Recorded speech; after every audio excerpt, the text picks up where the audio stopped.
아멘. 변하지 아니하시는 하나님이 나의 하나님, 우리의 하나님 되십니다. 할렐루야. 아멘. 기업 물을 자 보아스라는 제목으로 또 룻기 말씀을 나눌 때에 주께서 우리에게 은혜 베풀어 주시기를 원합니다. 아멘. 우리가 룻기서를 살펴보고 있습니다. 룻기는 사사시대에 일어난 이야기지요. 아주 평범한 한 가정에서 일어난 이야기를 다루고 있습니다. 근데 하나님께서 한 가정의 그 평범한 가정 속에 그 다루시면서 아주 유명하거나 또 특별한 사람이 아니라 아주 일반적인 사람, 그 가정 안에서 역사에 가시는 하나님의 은혜가 곧 나의 삶에, 우리의 가정에 역사에 가시는 하나님 되심을 믿는 저와 여러분이 되기를 원합니다. 룻기서 하면 룻이라는 여인인 이름인데 사실 룻기서의 주인공은 룻이라기보다는 나오미가 주인공입니다. 나오미라고 하는 그 시어머니의 가정이 어떻게 회복되어지는가에 대한 이야기인데 그 나오미의 가정이 회복되어지는 일들 속에 룻이라는 며느리 그리고 그 룻과 함께 보아스라는 친족을 통하여 나오미의 가정이 회복되어져 가는 이야기를 룻기서는 이야기하고 있습니다. 이 나오미라고 하는 여인은 모압 땅으로 베들레헴 출신인데 기근으로 인하여 모압으로 내려갔다가 거기서 좀 잘 살아보겠다고 했는데 많은 걸 잃어버렸잖아요. 결국 모든 남편도 두 아들도 땅도 모든 걸 잃어버리고 며느리 룻과 함께 다시 고향으로 돌아와서 사실 절망 가운데 있는 그의 삶 속에 룻이 이삭 죽기 하다가 보아스라는 그 친족의 밭에 들어가 그 보아스를 만나 큰 은혜, 혜택을 입었다는 이야기를 듣고 나오미가 정신 차려진 것 같아요. 내 인생이 다 엉망이고 망하고 빈손만이 아니라 이곳에서 지금 하나님의 일하심이 있구나 라고 하는 것을 이 룻이 보아스를 만났다는 이야기를 듣고 이제 뭔가 하나님의 일하심을 느끼고 3장부터 룻에게 아주 적극적으로 여러 가지 조언들을 해요. 코치를 한단 말이에요. 그러면서 자기 가정, 자기 그 가문을 하나님이 다시 회복시켜 주시지 않을까에 대한 기대감을 가지고 이제 나오미가 적극적으로 움직여요. 사실 고향으로 돌아올 때 고향 사람들이 환영을 하잖아요. 나오미냐, 당신이 나오미냐라고 말할 때 나오미는 기분이 안 좋았어요.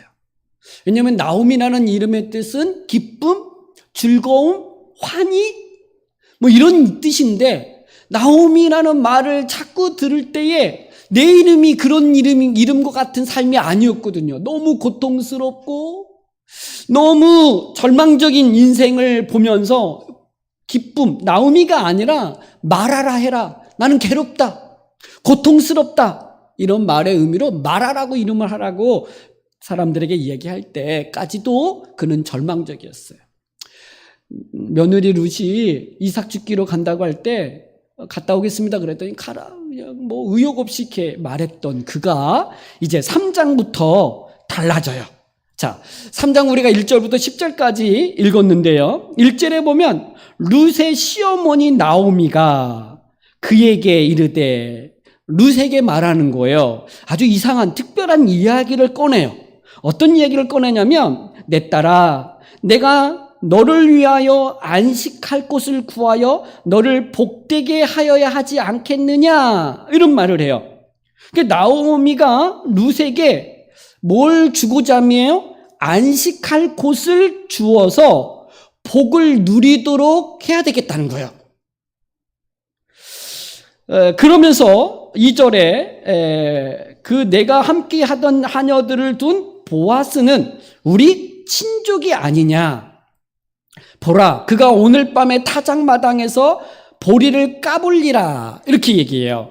지금 어느 시점을 이야기하면서 뭘 하려고 하냐면 그 보리 타작마당에서 이 타작을 하는 그날 밤에 룻에게 보아스에게 보내려고 하는 거예요. 이유는 안식할 곳을 구하여 너를 복되게 하려고 나오미가 룻을 보아스에게 보내는 거예요. 이 장면은 어떤 장면이냐면요. 지금 나오미가 자기 며느리를 보아스와 결혼시키려고 하는 거예요. 그러니까 중매, 결혼을 시키려고 지금 나오미가 룻에게 하고 있는데 그 룻으로 하여금 보아스와 결혼을 하려고 하는 이 장면을 1절에 뭐라 그랬어요? 내가 너를 위하여 안식할 곳을 구하여 너를 복되게 하게 하려 한다. 이 말을 했어요. 여기서 안식할 곳, 시라는 이 단어가 어떤 단어냐면 별로 요즘 룻기서는 히브리어를 좀 많이 다루고 있잖아요. 뭐 헤세드, 고헬, 가할 뭐 이런 단어를 지금 설교하면서 쓰고 있는데 하나의 단어가 또 하나가 있어요. 이 안식할 곳이라는 이 단어가 마노아흐라는 단어예요. 마노아흐.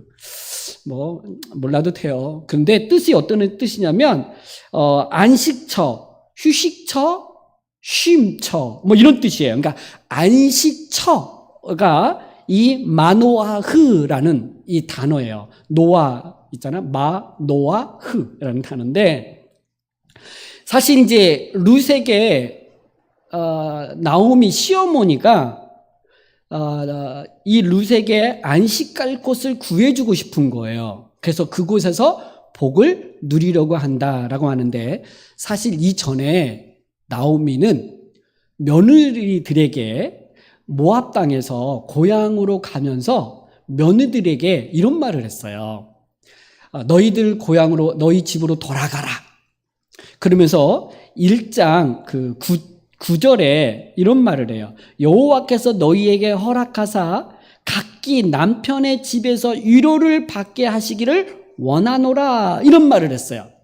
나오미가 며느리들에게 이때 남편의 집에서 위로를 받게 하시기를 원하노라 할 때 너희가 재혼을 해서 남편의 품 안에서 위로를 받기를 원한다. 그래서 너희 돌아가라. 이렇게 제안을 했잖아요. 이때 위로를 받게 하시기를 원하노라 라고 할 때 위로라는 이 단어가 메누하라는 단어예요. 메누하.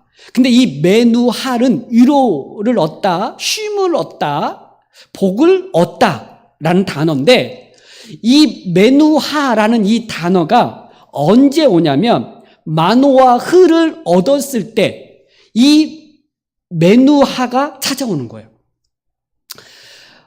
지금 나오미는 히브리를 쓰니까 조금 어려울 수 있어요. 그래도 좀 잘 좀 따라왔으면 좋겠어요.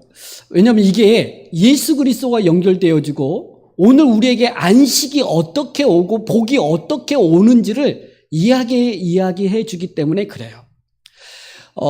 안식처를 구하겠다. 안식처를 구해야 되겠다. 마노와 흐를 지금 너에게 주어서 복을 누리게 하겠다라고 할 때 마노와 흐가 얻으면 뭐가 찾아오냐면 메누아가 위로, 안식, 복이 찾아오는 거예요. 그러니까 안식할 곳 마노와 흐를 구해줘야 되는 거예요. 이것을 지금 나오미가 룻에게 이야기를 하면서 복을 얻도록 하는 거예요. 안식을 얻고 쉼을 얻고 이렇게 살도록 나오미가 룻에게 하는 거죠. 여러분, 안식할 곳을 찾아야 그곳에서 뭐가 오냐면 안식이 오고 쉼을 오고 또 복이 오는 거예요. 여러분, 우리에게 안식처는 어디냐면 예수 그리스도죠. 예수님이 뭐라고 말씀하셨냐면 내가 안식일의 주인이다. 이런 말을 했어요. 그러니까 예수님을 찾아야 예수님 안에 머물러야 뭐가 와요? 안식이 오는 거예요. 위로가 오는 거예요. 그곳에서 진정한 쉼이 오는 거예요. 이것을 찾아주고 싶은 거예요. 물론 지금 나오미는 룻을 그 남편을 얻어서 결혼을 해서 남편이 있으면 그 남편의 품이 안식할 곳이 되고 그 남편의 품 안에 있을 때 안식과 쉼과 복을 얻는다는 이야기예요. 여러분, 오늘 우리의 삶 속에서 진정한 안식일의 주인 되신 예수 그리스도로부터 오는 거예요. 할렐루야. 여러분 안에 진정한 안식과 쉼과 복이 예수 그리스도로부터 오늘 여러분 안에 충만하게 나타나기를 원합니다. 이것을 나오미가 룻에게 구해주고 싶은 거예요. 저도 오늘 여러분에게 이 안식할 곳을 찾아 메누하라고 하는 이 위로와 쉼과 안식이 여러분 안에 충만하게 있기를 간절히 소망합니다. 이것을 하기 위해서 나오미가 룻에게 적극적으로 이제 뭘 하라고 하는 거예요. 뭘 하라고 하냐면 오늘 밤 타작마당에서 보리를 까불리라 이런 말이에요. 까불리라. 여러분 보리가 3월달 정도에 추수가 시작돼요. 그리고 나서 7주 정도 지나면 밀추수까지 다 끝나요. 그러니까 보리 추수가 되고 밀추수가 이루어지는 이 기간이 7주 동안 다 이루어지는데 밀을 추수하고 보리를 추수한 다음에 타작마당에 곡식단을 쌓아두어요. 아주 넓은 마당 같은 곳이에요. 거기서 뭘 하느냐? 타작하는 거예요. 알곡을 이렇게 하는 거죠. 때려서 무거운 걸 이렇게 지나가게 해서 이런 곡식들을 떠는 장소가 타작마당인 거예요. 이날은 어떤 날이냐면 남자들이 주로 타작마당에서 곡식을 떠는데 굉장히 잔칫날이 벌어져요. 추수하고 났으니까 곡식단을 쌓아놓은 다음에 먹고 마시고 막 즐기고 이런 날인 거예요. 그러니까 축제의 날, 잔치의 날이 이 추수 타작마당에 탈곡하는 날인 거죠. 그래서 보리를 까불리라. 우리는 까불다라는 단어는 익숙한데 까불리라는 말이 옛날에는 그 곡식할 때 이게 바람으로 이렇게 뭔가 이렇게 날려보내고 이런 것들이 거죠. 어쨌든 타작한다는 이야기예요. 자, 이때 이날 타작마당에서 곡식을 타작하는 날에 너는 3절 목욕하고 기름을 바르고 의복을 입고 타작마당에 내려가서 그 사람이 먹고 마시기를 다하기까지는 그에게 보이지 말고 그가 누울 때에 이제 다 타작하고 마시고 취하고 난 다음에 잠을 자려고 할 때 집으로 가는 게 아니라 그 타작마당 옆에 곡식단 옆에서 이렇게 누워서 자는 것 같아요. 그때 어디에서 보아스가 눕는지를 보고 난 다음에 그의 보아스의 발치 이불을 들고 거기 누우라는 거예요. 그러면 보아스가 내 할 일을 내게 알게 하리라 이렇게 말을 해요. 무슨 이야기예요? 이제 타작이 다 끝난 다음에 이제 다 먹고 마시면서 막 즐기고 난 다음에 이제 잠자리에 드는데 타작마당 옆에 쪽에서 잠을 자나 봐요. 그때 보아스가 이불을 덮는데 겨우 밤에는 추워요. 그러니까 발까지 덮이는 어떤 이불을 이렇게 덮고 자는 것 같아요. 그런데 나오미가 룻에게 그 보아스가 덮고 있는 발치 아래쪽, 그러니까 발 쪽에 있는 그쪽으로 가서 보아스의 이불을 네가 너도 덮으라는 거예요. 거기 누워 있으라는 거예요. 여러분 이 장면은요 어떤 장면이냐면 이게 청혼하는 장면이에요. 근데 이렇게 할 때 목욕하고 기름을 바르고 의복 예쁜 옷을 입고 가라 그러잖아요. 근데 사람들 앞에 보이지 않도록 해요. 사람들도 눈에 띄지 않게 하고 보아스에도 눈에 띄지 않도록 하고 잠자려고 누울 때에 그 밑에 가서 발치 아래에서 누워서 자라 이렇게 얘기해요. 이 말은요 굉장히 어떻게 보면 룻에게는 좀 부담스러운 요구예요. 이방 여인이고 잔칫날에 이렇게 꾸미고 자기 몸을 꾸민 다음에 그 옆에 눕는다는 것은 보아스가 그 룻의 행동을 보고 어떻게 반응할지 예측할 수가 없어요. 이건 약간 음탕한 모습으로도 비칠 수도 있고, 또는 지금까지 룻이 쌓아온 그 명성, 모압에서 시어머니를 돌보기 위해서 이스라엘 땅까지 와서 그렇게 시어머니를 돌보기 위하여 이삭 죽기 하면서 그 베들레헴의 모든 성읍 사람들이 이 룻에 대한 평판이 좋았단 말이에요. 대단한 여인이 와서 이 나오미를 돌본다고, 참 대단한 여인이라고 막 칭찬하고 있는 이 모든 평판이 한순간에 오해하거나 해를 입힐 수 있는 여지가 있는 이 장면이에요. 그러니까 사람들 앞에 보이지 말고 잠자려고 누웠을 때 조용히 가서 발치 이불을 듣고 거기에 그냥 누우라고만 이야기해요. 근데 이렇게 시어머니가 룻에게 이야기할 때 5절에 보니까 룻이 시어머니가 명령한데 말씀하신 대로 다 행하겠나이다 이렇게 말해요. 순종하겠다는 거예요. 위험을 감수하고, 그리고 오해를 받을 수 있는 것들을 충분히 있음에도 불구하고, 그럼에도 불구하고 시어머니가 말한 대로 하려고 하고 있는 룻의 모습이 있어요. 자, 좀 더 이야기한 다음에 좀 나눠보도록 하겠습니다. 그렇게 하고 나서 6절에 뭐라 그래요? 그가 타작마당으로 내려가서, 룻이 내려가요. 시어머니가 명령한 대로 다 행해요.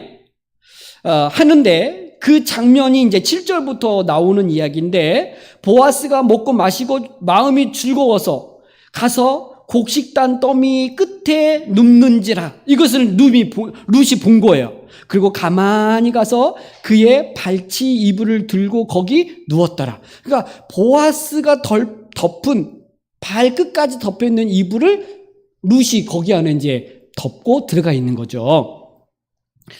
보아스가 잠을 자다가 깜짝 놀랐어요. 팔 밑에 뭐가 자꾸 걸리니까 이게 깼겠죠. 깨서 보니까, 몸을 돌이켜 보니까 한 여인이 자기 발치 아래 누워 있는 거예요. 그래서 보아스가 깜짝 놀라서 9절에 보니까 내가 누구냐? 이렇게 묻지요. 그랬더니 룻이 일어나서 답변을 해요. 나는 당신의 여종 룻이오니 당신의 옷자락을 펴 당신의 여종을 덮으소서. 이는 당신이 기업 물을 자가 됨이니이다 하니. 이렇게 말해요. 자, 이 장면 지금 보아스의 발치 이불 아래에 있는 이불을 덮고 누워 있는 룻을 발견하게 되고, 너 누구냐? 라고 물었을 때 당신의 정 룻입니다. 이렇게 말하면서 한마디 덧붙인 게 9절에 뭐라 그래요? 당신의 옷자락을 펴 당신의 여종을 덮으소서. 이 말을. 여러분, 당신의 옷자락을 펴서 당신의 여종 누굽니까? 룻이에요. 룻을 덮으래요. 이 말은 무슨 말이냐면 나를 받아달라는 거예요. 나를 안아달라는 거예요. 표준 세번역은 그렇게 번역을 했더라고요. 나를 안아주세요. 이렇게 번역을 했어요. 그러니까 청원하는 장면이에요. 나를 당신의 여인으로 받아달라. 이 말을 하는 거예요. 그러면서 이유가 뭐예요? 이건 보아스를 유혹하고자 함이 아니고, 룻이 자기의 어떤 성적인 것에 대한 어떤 만족을 위해서 그러는 것도 아니고, 9절에 보니까 뭐라 그래요? 왜 이렇게 한다 그래요? 이는 당신이 기업 물을 자가 됨이니이다 하니. 이 말을 했어요. 당신이 기업 물을 자가 됐는데 기업 물을 자로서의 이 역할을 나에게 행해라. 이 말을 하고 있는 거예요. 자, 기업 물을 자. 지난주 설교 때 기업 물을 자에 대한 이야기를 했어요. 자, 기업 물을 자는 누구라 그래요? 뭐라 그래요? 단어가 고엘이라는 단어예요. 근데 이 고엘이라는 단어는 명사형인데 동사형으로는 가알이라고 그랬어요. 가알이라는 단어는 어떤 단어냐? 속량하다, 건져내다, 대사오다, 이런 다 동사에서 이것을 행하는 사람을 명사형으로 고엘이라고 말한단 말이에요. 그러니까 대사올 자, 속량할 자, 구원할 자, 이가 바로 기업 물을 자 고엘이라는 말이에요. 자, 지난주에도 이 고엘로서의 의무 3가지를 함께 살펴봤어요. 기억나죠? 기억나실 거예요? 아니, 기억이 안 나도 잠깐만 나눠볼게요. 여러분, 고엘이라는 이 사람이 행해야 될 의무, 역할 3가지인데, 첫 번째는 이 고엘은 가장 가까운 친족이, 어떤 가까운 친족이 가난해서 하나님으로부터 물려받은 땅을 팔아서 생계를 유지해야 될 경우에 이 고엘이라는 이 사람의 역할은 그 판 땅을 되찾아서 다시 원주인에게 돌려주는 역할을 해요. 이때 살려고 할 때는 돈은 누구 돈이에요? 고엘자의 자기 돈이에요. 그래서 자기 돈을 들여서 사와서 그 친족의 기업을 이어받도록 되사와서 주는 역할을 첫 번째 땅 무르기라고 말을 했어요. 땅 무르기. 두 번째는 역할은 어떤 역할이냐? 여러분, 땅을 팔고 나서도 가난해. 그러면 다음에 뭘 팔까요? 자기 몸을 팔죠. 노예로 종으로 자기 몸을 팔아요. 이랬을 때 그 몸을 되사오는 것, 그래서 해방시켜서 자유롭게 하는 이 값을 지불하여 되사오는 이 역할을 고엘이 하는 거예요. 이때도 돈을 지불할 때 누구 돈일까요?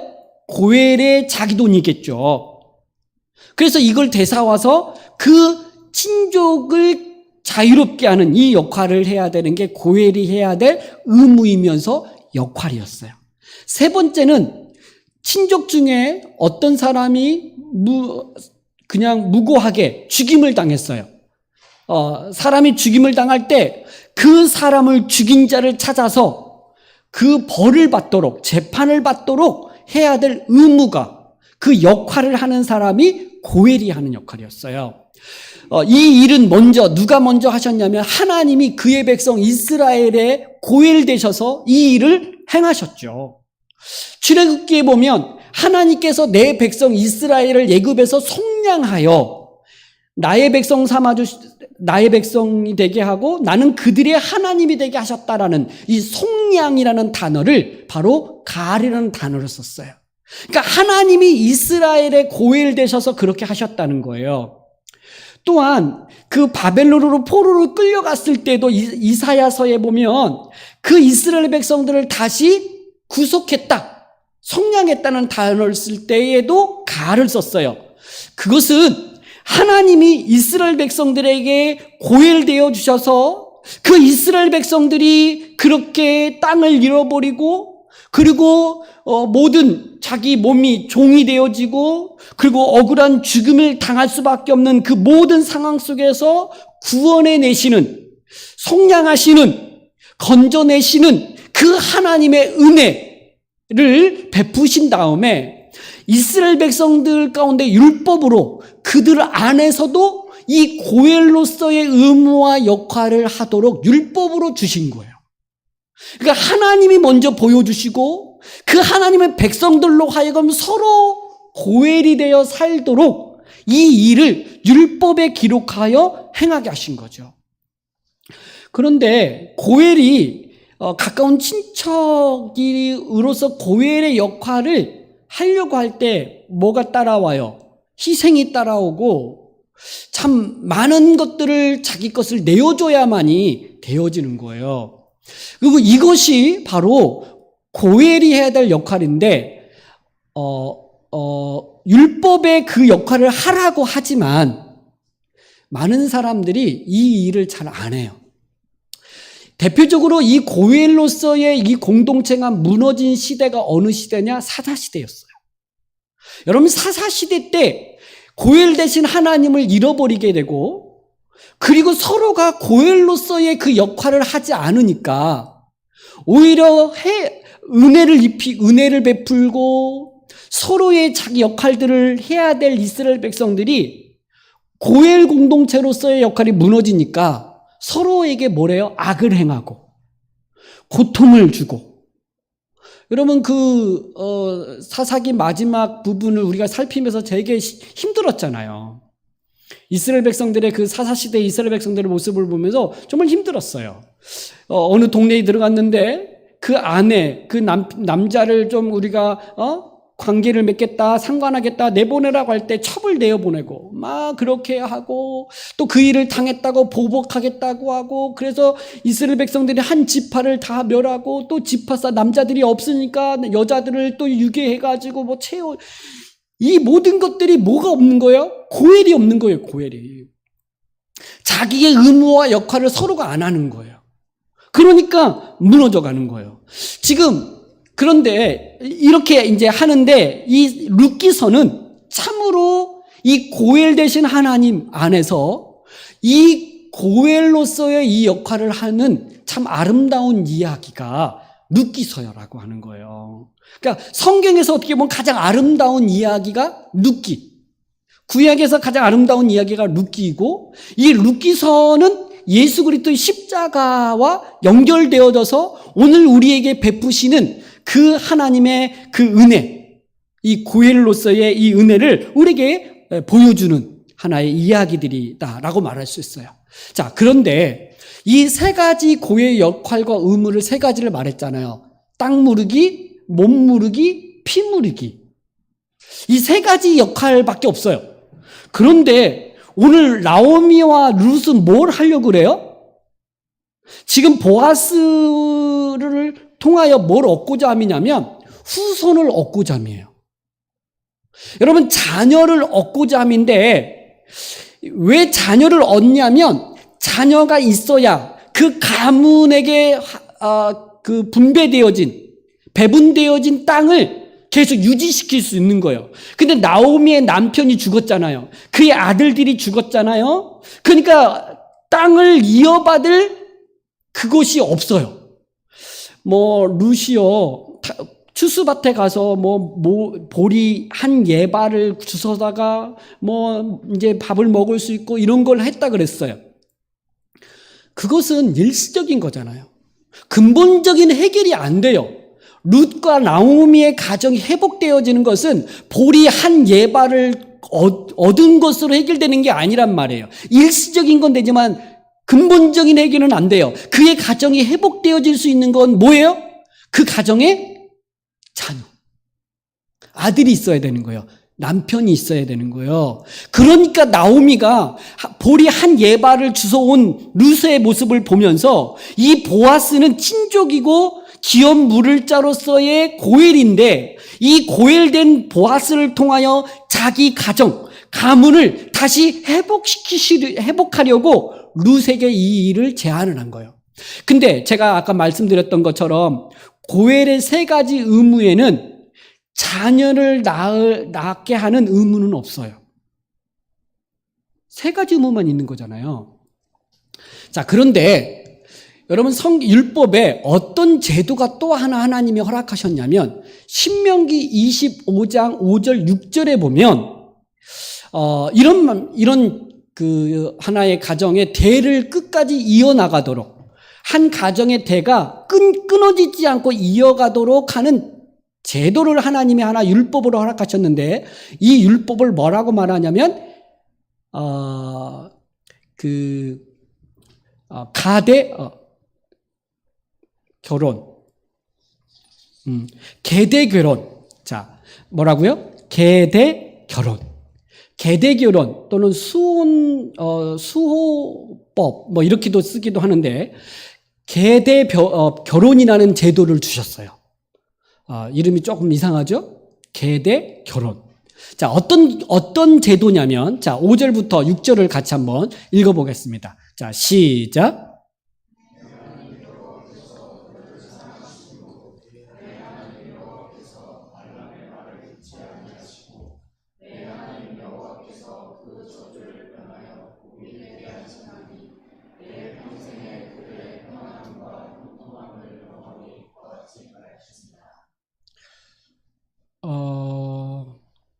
아닌데요. 자, 저 말씀이 아니에요. 자, 신명기 25장 5절 6절이에요. 내용이 달라요. 자, 신명기 찾아보실래요? 자, 본문. 자, 신명기 25장 5절 6절. 자, 찾으신 분들만 함께 같이 읽겠습니다. 자, 함께 읽겠습니다. 5절 6절. 신명기 25장 5절 6절. 시작. 형제들이 함께 사는데 그중 하나가 죽고 아들이 없거든 그 죽은 자의 아내는 나가서 타인에게 시집가지 말 것이요 그의 남편의 형제가 그에게로 들어가서 그를 맞이하여 아내로 삼아 그의 남편의 형제된 의무를 그에게 다 행할 것이요 그 여인이 낳은 첫 아들이 그 죽은 형제의 이름을 잊게 하여 그 이름이 이스라엘 중에서 끊어지지 않게 할 것이니라. 아멘.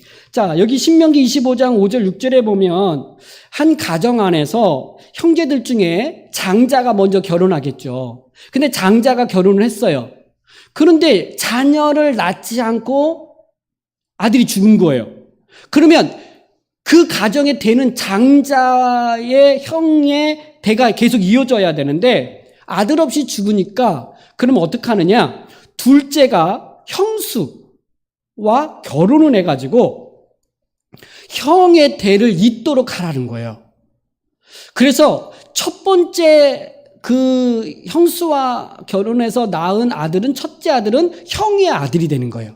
그러니까 형의 가문, 그 계보를 이어나가게 하고 둘째부터 자기 아들 계보로 이어가게 하는 거죠. 이 제도를 하나님께서 율법에 형제 안에 한 가정의 가문이 끊어지지 않고 대가 이어지도록 이 율법을 허락하신 거예요. 이것을 계대 결혼이다라는 걸로 이야기를 하는데, 자, 이것은 형제 간에 지켜야 될 어떤 제도였어요. 그런데 고엘, 보아스는요, 지금 친족이에요. 먼 친족이란 말이에요. 형제가 아니에요. 지금 나오미의 남편이 죽고 나오미에게는 2명의 아들이 있는데 2명이 다 죽어버렸어요. 그러니까 나오미에는 자녀가 없어요. 아들이 없단 말이에요. 그러면 며느리, 이 룻과 결혼할 자녀들이 없는데 이 고엘되는 보아스로 하여금 계대 결혼을 통하여 대를 잇도록 요청하고 있는 거예요. 이건 지켜야 될 의무는 아니에요. 근데 고엘이라고 하는 역할과 의무가 지금 좀 더 확대되어지고 있음을 보여줘요. 형제도 아니지만 먼 친척으로서의 고엘인데 그 고엘로 하여금 한 그 가문의 대를 잇도록 해달라고 요청을 하고 있는 거가 지금 이 나오미와 룻의 이야기다라고 말하는 거예요. 이러면 사실 보아스 입장에서 보면 굉장히 당황스러운 이야기일 수 있어요. 참 모압에서 올라온 한 여인이 그 먼 친척 나오미를 돌본다는 이야기를 들을 때 참 기특하다. 참 대단한 여인이구나. 좋게 생각하고 있고 어떻게든 도와주려고 하고 하지만 보아스 입장에서는 그와 결혼까지 할 만큼의 이런 어떤 의무와 책임은 없는데 지금 이것을 요구를 하자. 10절. 자, 이 10절에 보아스가 그 룻의 말을 듣고 한 말이에요. 자, 우리 다 같이 한번 같이 읽겠습니다. 자, 시작. 그가 이르되 내 딸아 여호와께서 내게 복 주시기를 원하노라. 내가 가난하건 부하건 젊은 자를 따르지 아니하였으니 내가 베푼 인애가 처음보다 나중이 더하도다. 아멘. 보아스가요 룻의 말을 듣고요 내 딸아 여호와께서 내게 복 주기를 원한다. 당황하거나 책망하거나 무안을 주거나 막 고함 소리 지르면서 사람들로 하여금 막 이상한 여자가 이렇게 말하지 않고요. 여호와께서 내게 복 주기를 원한다라고 말해요. 왜? 내가 가난하건 부하건 젊은 자를 따르지 아니하고. 여러분, 이때에 룻의 나이는 아마 20대 초반에서 20대 중반의 나이였을 거예요. 그 당시 결혼은 여인들이 14살, 15살부터 결혼해서 18살까지 결혼을 해요. 그러니까 룻이 결혼하고 나서 남편이 죽고 난 다음에 시간이 좀 흘렀기 때문에 정확한 나이는 알 수 없지만 20대 초반에서 20대 중반의 나이인 여자란 말이에요. 그는요, 아직 젊어요. 그러면 젊은 남자를 만나 또는 부자, 돈 많은 남자와 결혼을 해가지고 잘 살 수 있는 여지가 있는 그런 여인이었어요. 아마 베들레헴으로 돌아왔을 때 많은 사람들의 룻의 이야기를 듣고 막 우와 괜찮은 여자라고 말하고 막 이랬을 거예요. 그러면서 가난하건 부하건은 젊은 자를 따르지 아니하였으니, 이 말은 뭔가 따를 수 있는 여지들이 있었음에도 불구하고 젊은 자를 따르지 않았다는 말이 되기도 해요. 그러니까 여러 청혼도 들어오고 여러 남자들이 이렇게 제안을 하기도 하고 했을 때인데 룻은 하지 않았다는 거예요. 그러면서 내가 베푼 인애가 처음보다 나중이 더하도다. 자, 여기서 내가 베푼 인애가 뭐예요? 헤세드. 여러분, 하나님의 헤세드, 이걸 인애로 번역을 해요.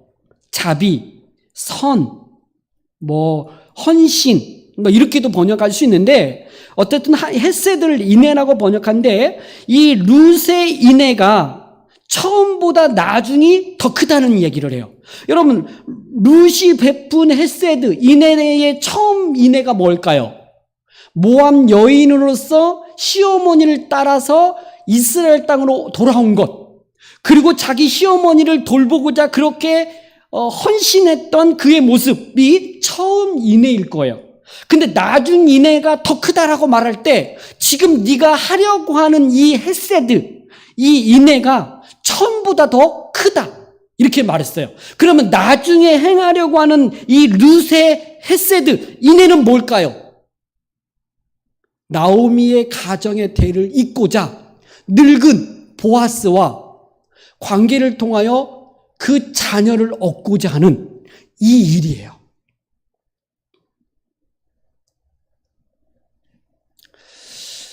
하나님이 주신 그 기업, 그리고 하나님이 그 자녀에 대한 그 번성과 충만케 하는 그 복, 이것을 끝까지 책임지려고 하는, 떠나지 아니할 뿐만 아니라 더 그 나오미 시어머니의 가문을 회복하려고 하는 이 헌신, 그 인애, 그렇게 굳이 하지 않아도 젊은 남자를 만나서 그 부자된 젊은 남자를 만나 잘 살 수 있는 그런 여인임에도 불구하고 시어머니의 가정을 회복시키고자 하는 이 헌신된 마음, 그래서 너 이 밤중에 내 발치 이불 아래 덮어서 누워 있으면서 나를 받아달라고 요청하고 있는 이 룻의 모습을 보면서 보아스는 헤세드, 인애를 본 거예요.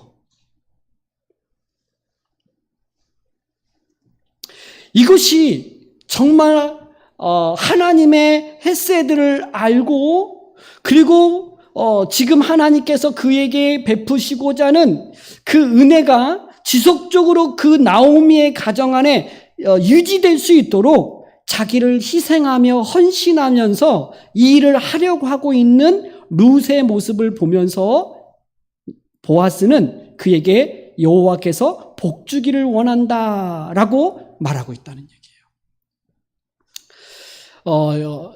보아스가 룻에게 이런 행동을 하려고 하는 룻에게 여호와께서 복 주기를 원한다라고 하는 이 이야기와 그 다음에 룻이 보아스에게 요청할 때 나를 당신의 옷자락으로 나를 펴서 덮으소서, 이런 말을 썼잖아요.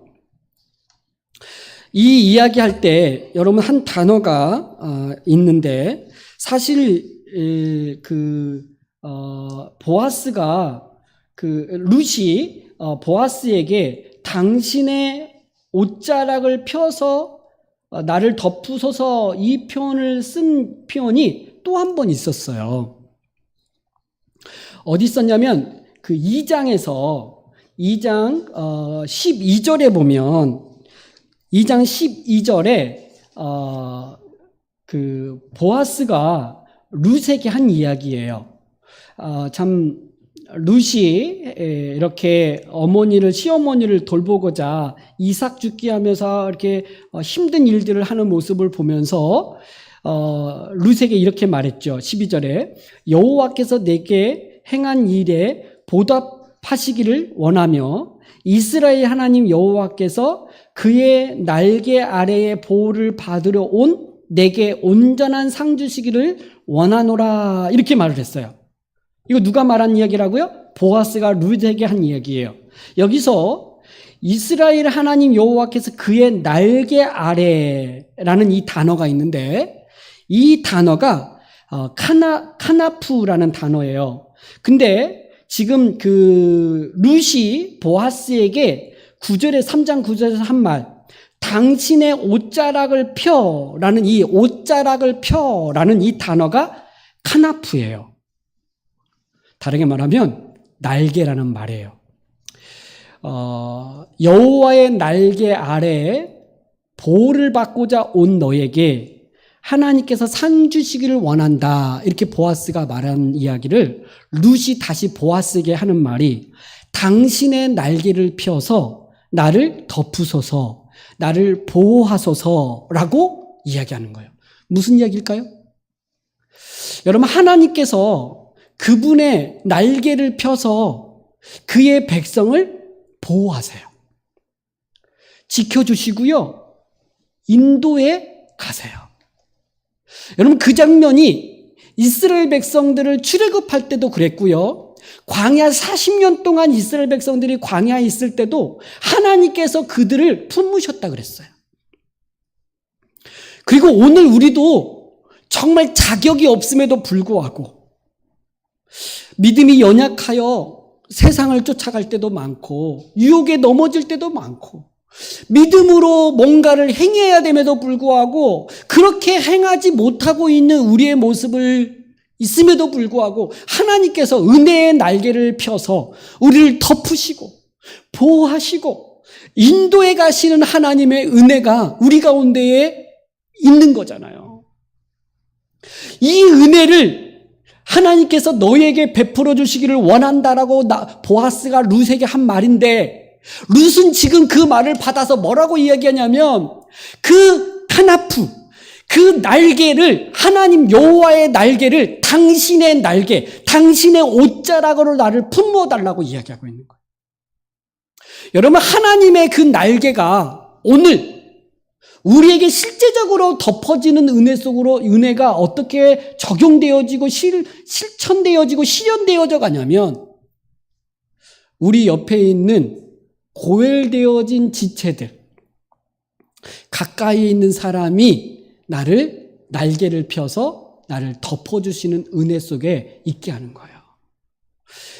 이 은혜가 우리에게 있는 거예요. 여러분, 하나님은 살아계시다고 말하고 하나님이 나를 지켜주시고 보호해주시고 인도해 가실 거라고 막 말을 해요. 근데 실제로 그것이 실현되어지는 일들 속에서 보면은 하나님의 사람들을 붙여주셔서 그를 통하여 그 일을 행하게 하시는 거예요.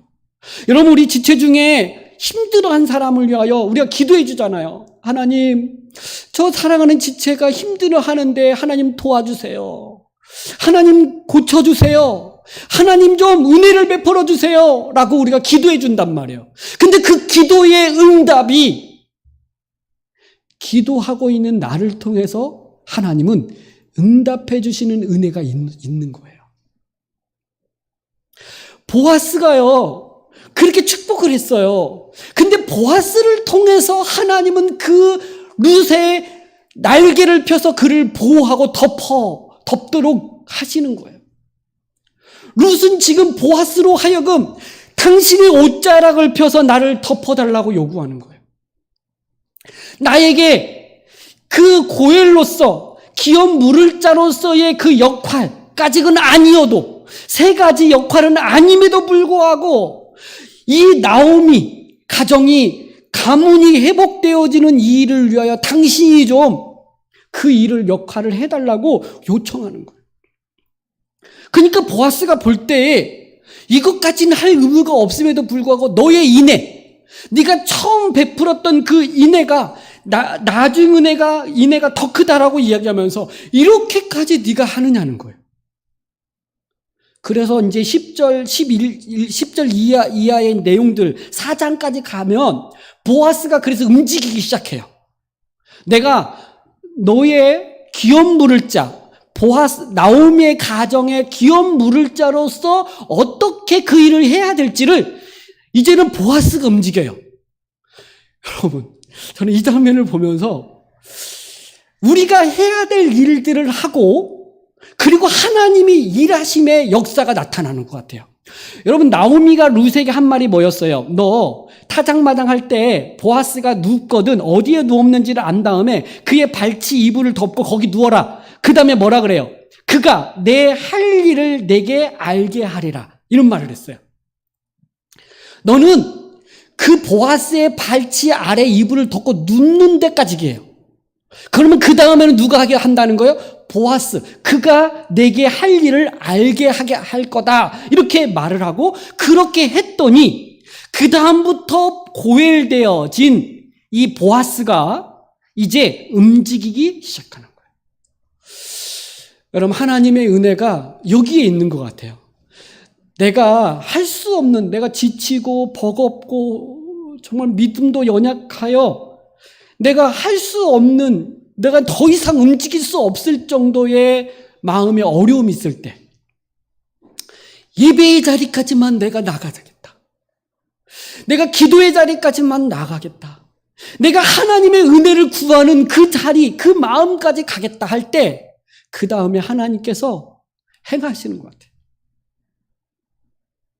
하나님께서 일하심이 있어요. 하나님의 일하심이 있다고요. 절대 그의 백성을 내버려 두지 않아요. 우리가 혹시 죄를 지어서 악을 행하여 진노를 받을 수밖에 없는 상황 속에서도 하나님은 긍휼을 베푸시는, 은혜를 베푸시는 하나님이 우리의 하나님 되시기 때문에 그래요. 이 하나님을 잃어버리지 말고 이 하나님을 붙들고 살아가는 저와 여러분이 되기를 주님의 이름으로 축복합니다. 그 하나님이 나의 하나님이세요. 그 하나님이 오늘 나를 끝까지 붙들고 그 날개 아래 품으실 거예요. 그리고 하나님이 역사에 가실 거예요. 그러면서 저는 하나 더 우리가 함께 나눠야 될 거, 이 하나님을 믿는다면 그 하나님의 날개 아래 있는 자들을 하나님이 덮으시고 보호하시고 복 주시는 하나님을 믿는다면 오늘 나도 그 날개를 펴서 그 카나프의 은혜를 베풀어야 되는 거예요. 하나님은 나를 통하여 나의 날개, 나를 하여금 날개를, 옷자락을 펴서 누군가를 덮게 하는 거예요. 우리가 기도해 주잖아요. 연약한 사람을, 어려움을 겪고 있는 지체들을 위해서 기도해요. 그 기도도 참 중요하고 참 귀하다고 생각해요. 그런데 하나님은요, 또 우리의 마음을 통하여 나로 하여금 그 은혜를 베푸는 날개 역할을 하게 하시는 하나님을 믿으세요. 그리고 내가 바로 그 카나프가 되어지도록 날개를 펴서 누군가에게 안식처가 되게 해주고 누군가의 위로자가 되게 하고 누군가에게 쉼을 줄 수 있는, 복을 줄 수 있는 통로가 되도록 여러분이 그렇게 하나님 앞에 여러분을 자신을 드리는 은혜가 있기를 주님의 이름으로 축복합니다. 세 번째는 저는 이 계대 결혼법하고 이 고엘 제도 있잖아요. 원래는 계대 결혼은 형제지간 안에서 이루어지는 제도였어요. 하나님께서 아브라함을 부르시면서 언약을 맺을 때 3가지 언약을 맺었어요. 큰 민족을 이루게 하고 그 민족 자손들이 사는 땅을 주겠고 그 땅에서 살 때 내가 그들과 함께하여 복을 누리도록 하겠다라는 약속으로 아브라함과 언약을 맺었어요. 이건 하나님의 나라의 구성 요소이기도 하고요. 그러면 이것을 누리기 위해서는 끊임없이 뭐가 있어야 돼요? 자녀가 있어야 돼요. 그리고 그 자녀가 사는 안식처, 땅이 있어야 되고 그 땅의 안에서 땅을 통하여 얻는 그 곡식들 있잖아요. 산물들. 이걸 받아서 누리며 살도록 하나님이 복을 주셨단 말이에요. 그래서 이것이 계속해서 끊이지 않고 유지되도록 이스라엘 공동체 안에 계대, 결혼이라는 이 제도도 주셨고 고엘 제도를 주셔가지고 모두가 다 이 제도 안에서 그렇게 하나님이 주신 은혜와 복을 누리도록 하는 이런 율법, 이런 은혜를 허락하신 거예요. 이런 제도는요, 세상에는 없어요. 세상에는 어디도 이런 고엘 제도나 계대 제도가 없어요. 유지하고자 하는. 그런데 이게 교회 안에 있는 거예요. 교회 안에. 하나님께서 예수 그리스도를 통하여 우리가 바로 고엘로서 서로를 끝까지 책임지고 의무와 책임을 다하여 서로가 함께 갈 수 있도록 이 역할을 하도록 하나님께서 교회에 이 고엘 제도를 주셨다는 거예요. 이 일을 좀 생각해야 되는 것 같아요. 우리가 예수님의 그 대속적 죽음, 그 은혜로 내가 구원을 받았어요. 그 구원받은 자는 이제는 그 은혜의 빚진 자로서 누군가에게 이 복음을 전하면서 살아가야 되는데 이 복음을 전하면서 뭘 행해야 되냐면 서로가 고엘로서의 역할을 하도록 해야 된다는 거예요. 이 일은요, 쉬운 게 아니에요. 여러분, 아까 고엘, 기업 물을 자, 고엘이 해야 할 역할과 의무를 감당할 때 많은 희생과 헌신이 따라온다 그랬어요. 그래서 이 일을 안 하는 사람들도 많았어요. 여러분, 이제 그 4장에 보면 보아스가 가장 가까운 기업 물을 자가 아니에요. 나오미에게 가장 가까운 기업 물을 자가 있었던 거예요. 그러니까 보아스가 그렇게 하겠다고 하지만 우선순위가 아니니까 먼저 우선순위에 가까운 사람에게 찾아가서 이 일을 허락하라고, 이걸 할 수 있겠냐고 물어요. 그랬더니 그 사람이 안 하겠다 그래요. 그래서 보아스가 기업 물을 자가 되어 룻과 결혼하게 되는 거예요. 그러면 무슨 이야기냐? 그러니까 기업 물을 자로서의 그 역할과 의무를 안 하는 사람들이 있는 거죠. 왜냐하면 내 걸 드려야 되는데, 내 재산을 들여서 그 사람을 사야 되고 땅을 사야 되고 이런 어떤 일들을 하는 일이 쉽지는 않아요. 근데 여러분, 우리가 먼저 고엘 되신 하나님의 은혜를 입은 것을 깊이 묵상하고 그 은혜 속에서 여전히 우리가 살아가고 있음을 기억하면서 내가 할 수 있는 그 역할, 의무를 다하는 거예요. 안 할 수는 없어요. 그러나 누구는 많이 하고 누구는 적게 한다 할지라도 안 할 수는 없고 내가 할 수 있는 영역 안에서 조금씩 해 나가고 있는 것이 중요해요. 내가 그 하나님의 은혜를 아는 자로서 그렇게 하려고 지금 그런 방향으로 가고 있는 것이 중요해요. 내가 얼마나 크게, 얼마나 많이 보다는 내가 그런 방향으로 내가 살아가려고 하는가, 이것이 내 신앙에서 우리가 하나님의 그 은혜 아래에 있는 우리가 해야 될 어떤 마음, 자세라고 볼 수 있다는 것이죠. 여러분, 이런 은혜가 우리 안에 회복되어지고 여러분의 삶에 회복되어져서 다시 고통스럽고 괴로운 인생 삶 속에서 다시 기쁨을 찾고 다시 즐거움을 찾고 다시 뭔가 희망과 소망을 품으며 살아갈 수 있는 이 은혜는 고엘 제도와 그리고 그 역할들을 잘 감당하는 공동체 안에 있을 때 가능한 것이기에 우리 모두가 이 회복 속에서 이런 은혜가 충만하게 나타나는 우리의 삶이요, 우리의 가정이요, 우리의 인생이요, 우리의 은혜동산 교회가 되어지기를 주님의 이름으로 축복합니다. 아멘. 우리 함께 말씀을 좀 기억하면서 기도했습니다.